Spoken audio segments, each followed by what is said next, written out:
But let's start right here. Donkey Kong Bananza is just about 2 weeks away, which is pretty crazy. We're finally almost here. Mitchell, you played it for a couple hours. Tell us, what'd you think?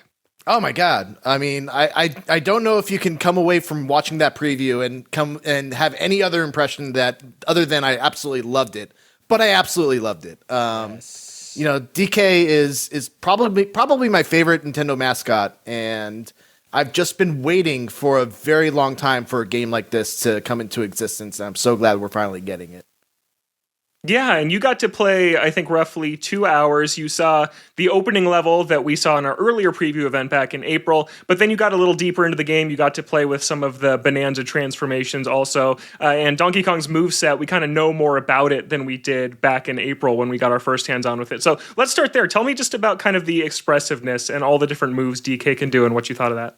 Yeah, I mean, it's everything that I would want DK to be able to do in a video game. He can roll, he can, pick up boulders and hurl them. He can, do a little Incredible Hulk stuff and rip out parts of the ground and swing them around. Can he handstand if he needs to? I love the DK rap reference. Sorry. Hey, you know what? I snuck in a DK rap joke in the actual preview itself, so I am fully about all that. But yeah, it's just, DK to a T. It's, he can still do his roll. He can do roll jumps off the ledge to extend his jumps.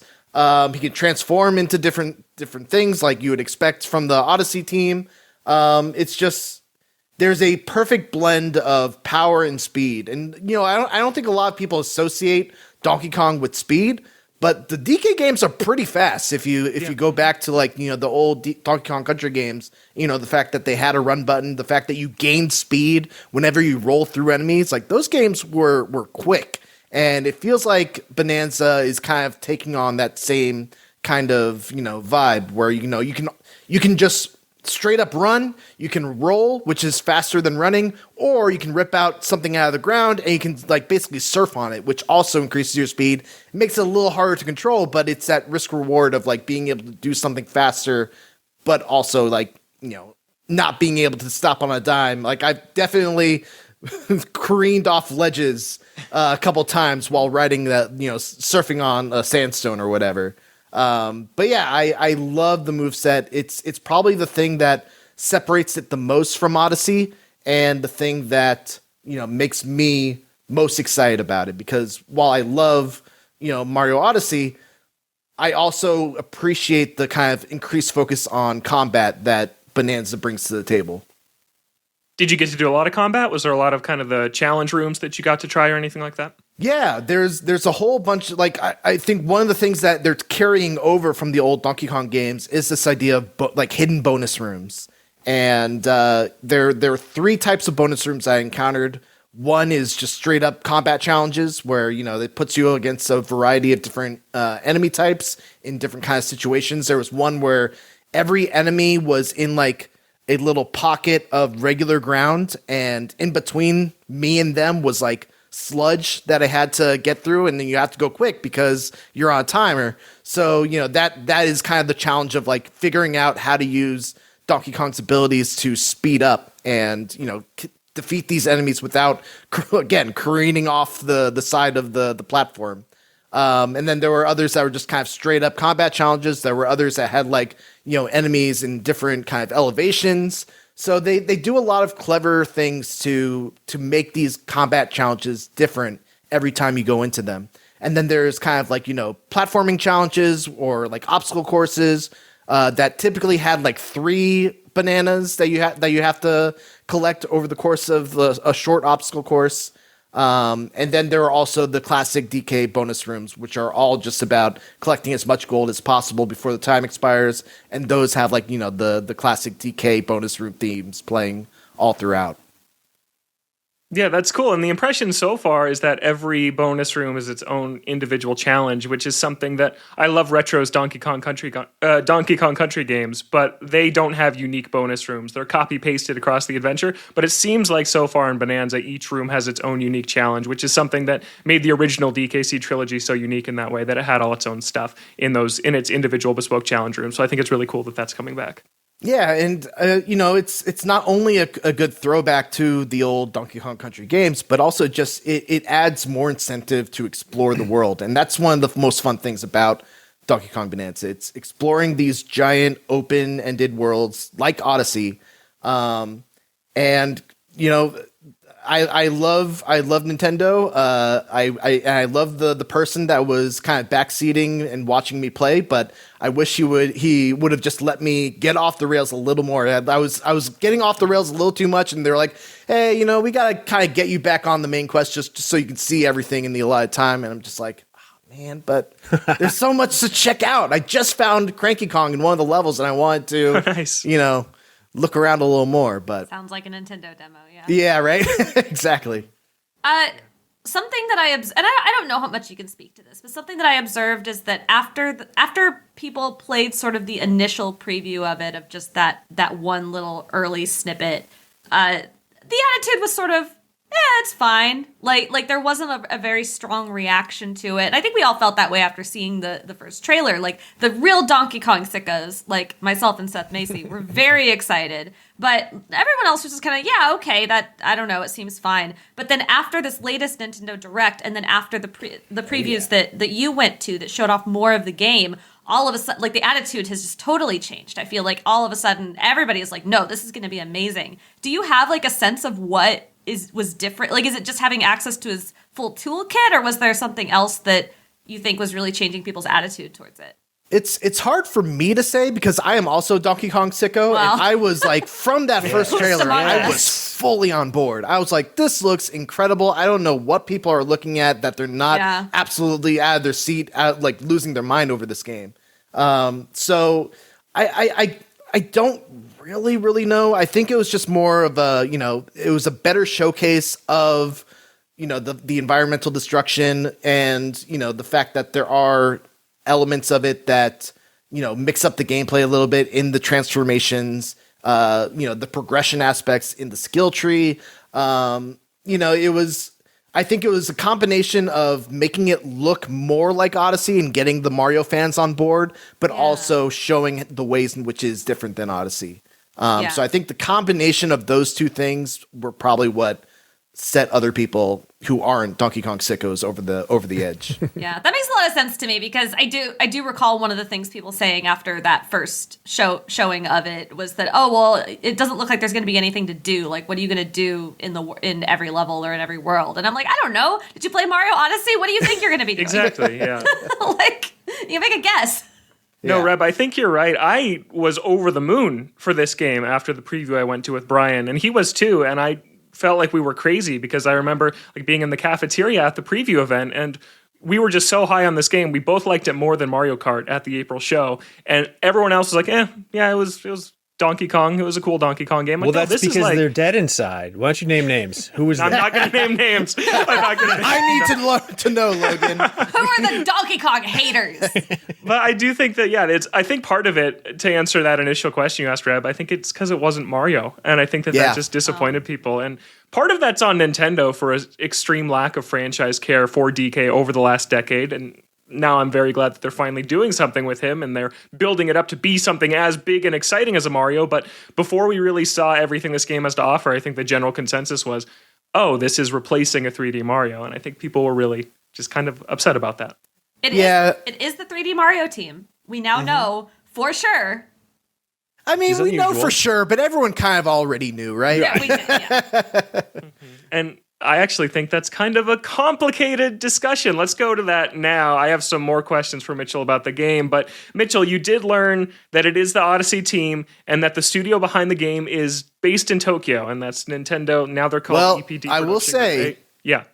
they would not elaborate anything beyond it is the team that developed Nintendo Odyssey. They wouldn't answer any clarifying questions about that. Why I don't are they know being who the so producer is. weird? I don't know who the director is. I don't know, maybe they moved to a different location. They wouldn't say that. I don't know. I don't know anything beyond the words of it is the team that developed Super Mario Odyssey. Good Lord. I know, right? And here's the thing. So that team is based in Tokyo, and I think the VGC did get pushed at that preview event and did get them to say they're based in Tokyo, so we do know that. That is formerly Nintendo EAD Tokyo. They were established. The first game they worked on was Jungle Beat on the GameCube 20 years ago. We talked about that on the show earlier this year. Since then, they have developed every 3D Mario game on the Wii and beyond. They made Captain Toad Treasure Tracker, and that game was handled by Tokyo, but had a different director and kind of a different side team thing. So the fact that they're not telling us, yes, this is the Yoshiaki Koizumi produced team, it's the same director as Mario Odyssey, this still could be a side thing. This still could be a B team at Nintendo Tokyo that worked on this. Maybe they'll do an Ask the Developer next week that tells us the director. They kind of do that maybe a week or so before launch, but they could just be classically Nintendo weird about it, or they could be hiding something that they don't want us to know yet. What do we think? I mean, if this is a B team, then I would be ecstatic to see what the A team can do. Yeah, no kidding. What would they hide? Like, I think they're just being weird to be weird, or like being weird to do it as a marketing beat. Like, what would they be hiding realistically? I think it would have been wilder if it wasn't the Mario Odyssey team. Like, can you imagine if they came out and said, I don't even know, if they said it was like Monolith or something? Like, that would be that would be pretty wild. Didn't know they had this too, also in them. Mm-hmm. Yeah, I don't know. Maybe the studio is extremely haunted, and they just don't want to scare people. But yeah, I don't know. I don't think it's a B team. That last direct where we really got to look at this, and now with the preview, like when they first showed this off and the July release, I was like, okay, well, we're probably getting a 3D Mario. But now, like seeing how amazing this game is, I'm like, okay, we're definitely not getting a 3D Mario this year. Like, this is the big 3D game, and I think that they're throwing their weight behind it like a 600-pound gorilla. So. I think inevitably, like, the answers to these questions are always actually extremely boring, but yes, it's the fact that they just don't answer these extremely boring questions that is just galling sometimes. Yeah. I was just gonna say, after Bonanza, I don't know what the next Mario looks like. Is it Odyssey 2? It feels like, with this one, they're kind of expanding on the Odyssey formula in ways beyond what Mario would do. Because, Mario's not going to be the character that's, plowing through the environment and making everything destructible. So I'm very curious what another Mario game is going to look like after this. Because this really feels like the iteration of the Odyssey formula and taking it in a new direction that Mario wouldn't really be able to follow.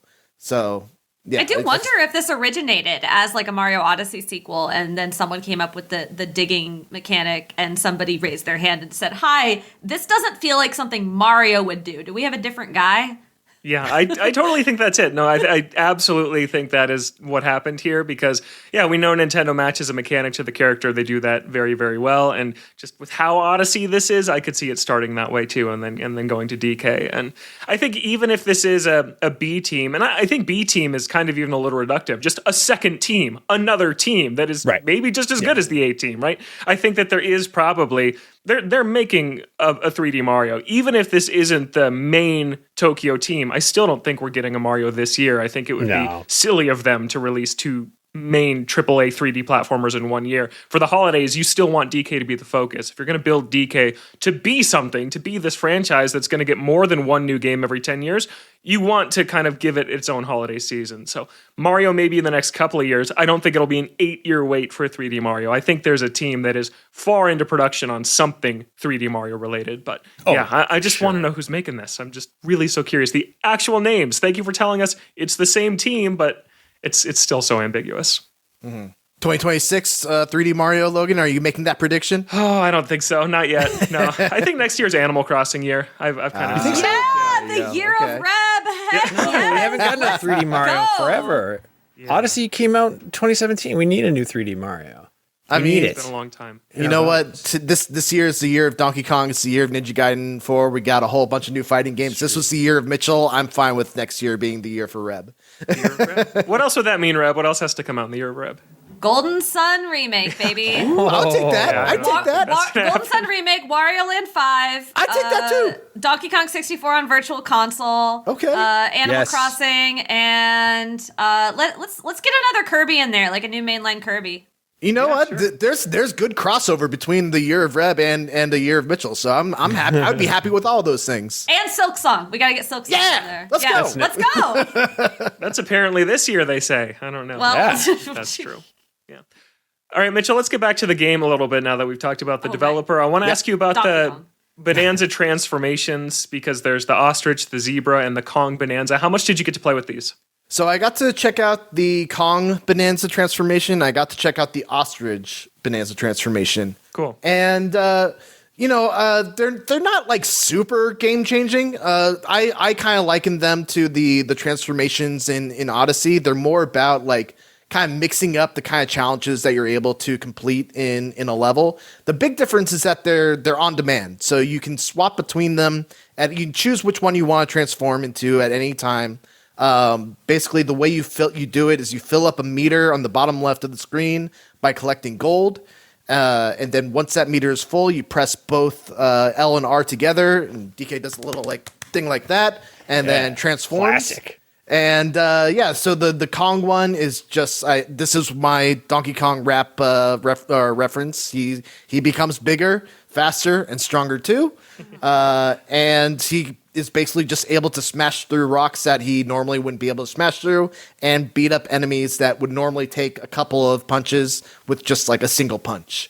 So it's a nice little power trip. I'm sure there's going to be ways that they're going to, make bananas that are specifically focused for each Bonanza transformation. And the ostrich one was more just about kind of giving him a flutter jump. There's a skill you can unlock that gives him an egg bomb.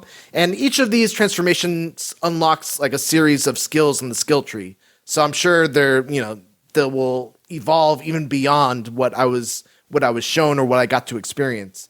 But it was mostly just about being able to explore the environment in a way that you're not able to as normal Donkey Kong. Does Ostrich turn you into Yoshi? That sounds like Yoshi. Pretty much, yeah, kind of. That's really funny. Flutter He and drop can- eggs? he can- Yeah, that's good. He can flutter jump. He can glide. There's a skill you can unlock that lets him glide. And Yoshi it's can't do that. It's very yeah, strange Yoshi for cannot glide. a flightless bird. yeah, right. Yoshi can glide if you play on like baby mode, and he gets the wings where he can like breathe fire. Oh, true. Oh, yeah. Sorry, I don't know why I had to say that, but I actually wanted to share that I also, Mitchell, I played Donkey Kong Bonanza at Best Buy last cool. weekend because the public demo is out. And so, yeah, if you have a Best Buy or a Target or a Walmart near you that has a Switch 2 demo kiosk, you can check out the intro area, which is Ingot Isle, which is the mines that we've seen DK start in. And then you can go to the first sub-level of the Lagoon Layer, which seems like kind of the intro area. You got to play that one, right? Yeah, so I got to play the very first thing that you get to play when you first boot up the game, which is the mines of Ingot Isle where Donkey Kong works. Donkey Kong apparently has a 9 to 5. And Mining then bananas, right? That's Looking why for he has the vanadium tie, gems? of course. yeah, This is wearing a tie in the mines. Yeah. And then after I completed that, they jumped me to a save that was at the very start of the Lagoon Layer, which I believe is where the Best Buy demo probably is. Yes. But I also got to do a sub-layer of the Lagoon Layer. So the way Donkey Kong Bonanza is structured is there's layers and then there's sub-layers, which I think if you think about like, World 1-1 in Mario and then World 1-2 is kind of like, a similar kind of style. Yeah, okay. Where like you beat the main challenge of the first sublayer, and then you drop down and you go to a sublayer below it that is still kind of the same theme. It's a lot of the same enemies. It's the same overall story, but it's just a new part of it. So I say in the preview that I think that it's less vast than the Kingdoms of Odysseys in terms of like, the levels themselves, but they're stacked on top of each other. So I would imagine that a single layer of Bonanza is approximately the same size as a Kingdom of Odyssey. It's just, structured on top of each other. Yeah. Yeah, that's cool. Yeah. And so I got to do another sub layer of the Lagoon Layer. And then after I got through that, they jumped me to another save, which was kind of like a mining town, which had like lots of minecart rides. It had lots of explosive rocks that you'd throw at things. That one introduced the Kong Bananza, so a lot of rocks that are really sturdy that you kind of need to transform into the bigger Kong in order to break. And that one also had a boss fight that, unfortunately, I didn't really get to experience for myself. That was when they put me into the multiplayer mode, so I had to control Pauline while the Nintendo representative got to do all the fun stuff. Wait, you didn't even get to be DK? You did the mouse mode? I did the boss as Pauline and didn't really engage in any of the mechanics. I just kind of shot a bunch of gold blocks at the guy. But it's. I always say I appreciate those multiplayer modes that Nintendo likes to include because they are, completely ignorable. You can still play the game fully in single player. But if you have a small child or you have a friend that's not really into gaming, it's a nice way to get them to, participate without, really needing to, engage with the game in, the normal kind of way. I was talking to Chris String over at the Games Business this morning, and he was talking about how when he was growing up playing Donkey Kong Country, he wasn't very good at it, and he would always play as Diddy, and he would ride, his brother would play with him, and he would ride on Donkey Kong's back, and then he would play like a little bit of the level if Donkey Kong died, but it was like a sort of a safe way for him to kind of learn how to play games. And he's talking about, his kid is 5 years old, and he was talking about how he's really excited to have his kid play Pauline and get to participate in kind of almost the same way that he did in Donkey Kong Country with his brother. And I thought that was a really nice comparison point. Yeah, I don't think my kid is at the age yet where he can really understand, moving the mouse cursor on his lap. Fine motor control. Still working on the fine motor control there, but I am looking forward to, the next Mario game that has a co-star mode like that, where I can kind of, experience it with him. Yeah. Yeah, that's very cool. It's a cool option they've added for a long time in the 3D Mario games, dating back to Galaxy. So it's cool to see that return here in Bananza. I want to ask, did you get to see, we've seen some footage on screen, any of the side-scrolling levels that kind of try to mimic Donkey Kong Country? So no, the stuff that's in my B-roll is from a provided footage that Nintendo gave us. I asked them if there was any 2D levels in the demo that I was playing, and they're like, well, I guess you just have to see and find out. Oh my gosh. So they would not show me where to go for that. But I assume it's probably one of the challenge rooms that you can find that transports you to a 2D kind of level. What's really cool is that they have the classic DK music. They have Sticker Brush Symphony. They have the classic bonus music for the bonus levels. So I'm so over the moon about how they've handled Donkey Kong in this game. Any taste of aquatic ambiance? Oh my god, I wish. What do you think is better, Sticker Brush Symphony or aquatic ambiance? Aquatic ambiance is a. I bet it's in there. I bet they just. I bet it is in there too. It for a watery. I still do think that there's a fish transformation they just haven't shown us yet. I was gonna say, here's the thing: Donkey Kong does not swim in this game. Does he? We don't know. Well, he can't go underwater, right? He can swim above, yes. Sorry. Yeah. To clarify, he can swim above water, but he can't dive down and do the whole Mario thing of swimming, freely in the water. I mean, I will say after Donkey Kong 64's underwater controls, maybe that's for the best. I don't know. I think they could pull it off. No, I feel like they probably improved on it. They probably could have iterated upon it. Yeah.